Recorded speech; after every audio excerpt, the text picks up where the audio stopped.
नमस्कार दोस्तों, आज मैं पुनः एक बार फिर से आप सबके लिए पौराणिक कहानी लेकर आया हूँ।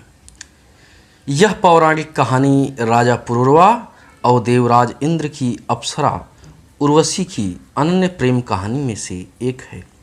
इस कहानी के माध्यम से हम जानेंगे कि राजा पुरूरवा और उर्वशी का प्रेम क्यों अधूरा रह गया। कहानी प्रारंभ होती है देवराज इंद्र के दरबार से। देवराज इंद्र अप्सराओं का नृत्य देख रहे थे।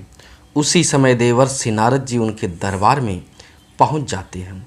देवराज इंद्र अहंकार भरे स्वर में कहा कि नारद जी, आप तो सभी जगह विचरण करते रहते हैं, यहाँ तक कि राक्षस मनुष्य देवता सभी के दरबार में आप जाते हैं, क्या हमारे जैसा दरबार कहीं सजता है?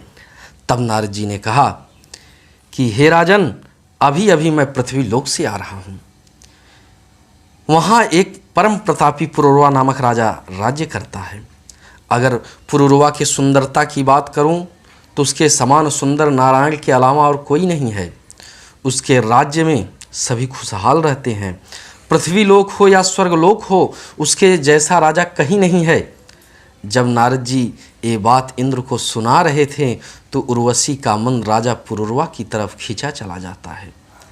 उसके नृत्य करने की ताल बिगड़ जाती है। इंद्र यह देखकर क्रोधित हो गए।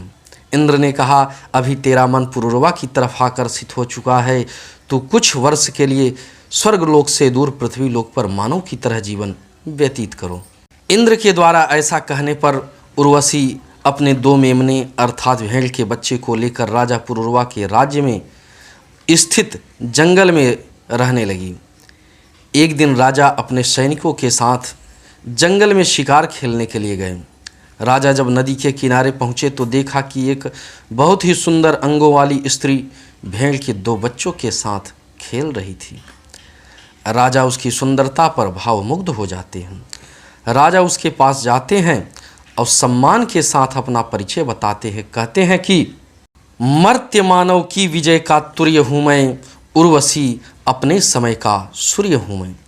अंधतम के भाल पर पावक जलाता हूँ, बादलों के शीश पर स्यंदन चलाता हूँ, पर न जाने बात क्या है, पर न जाने बात क्या है। इंद्र का आयुध पुरुष जो झेल सकता है, सिंह से बाहें मिलाकर खेल सकता है। फूल के आगे वही असहाय हो जाता, शक्ति के रहते निरुपाय हो जाता, वृद्ध हो जाता सहज बंकिम नयन के बाण से, जीत लेती रूप सी नारी उसे मुस्कान से। मैं तुम्हारे बाण का विधा हुआ खग वक्ष पर धरसी समरना चाहता हूँ। मैं तुम्हारे हाथ का लीला कमल हूँ, प्राण के सर में उतरना चाहता हूँ।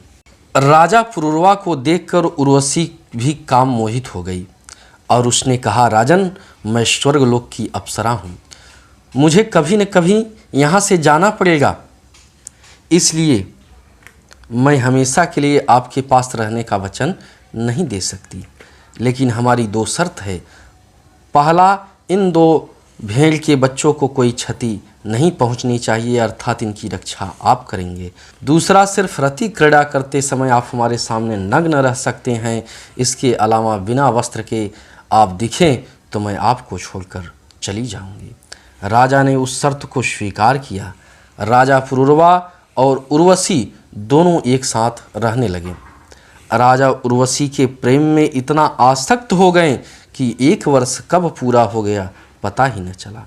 इधर देवराज इंद्र अपने दूत को भेजे कि जाओ उर्वशी को स्वर्ग ले आओ। दूत अर्धरात्रि में राजा के दरबार में आते हैं और उर्वशी के भेड़ के बच्चे को चुरा लेते हैं। इधर राजा उर्वशी के साथ प्रेम में निमग्न थे। जब मेमनों ने रोना शुरू किया तो उर्वशी को क्रोध आ गया। उर्वशी ने राजा से कहा, कायर की तरह यहाँ बैठे हो, मेरे बच्चे को चोर चुरा ले गए। राजा यह बात सुनकर तुरंत ही तलवार लेकर रात्रि में दौड़ पड़े। उर्वशी भी राजा के पीछे दौड़ पड़ी।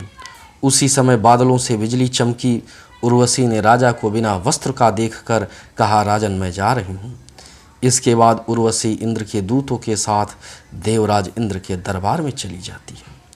इधर राजा उर्वशी के प्रेम में व्याकुल हो भोजन जल राज्य को त्याग कर जंगल में चले गए और विरह में व्याकुल होकर इधर उधर भटकने लगे।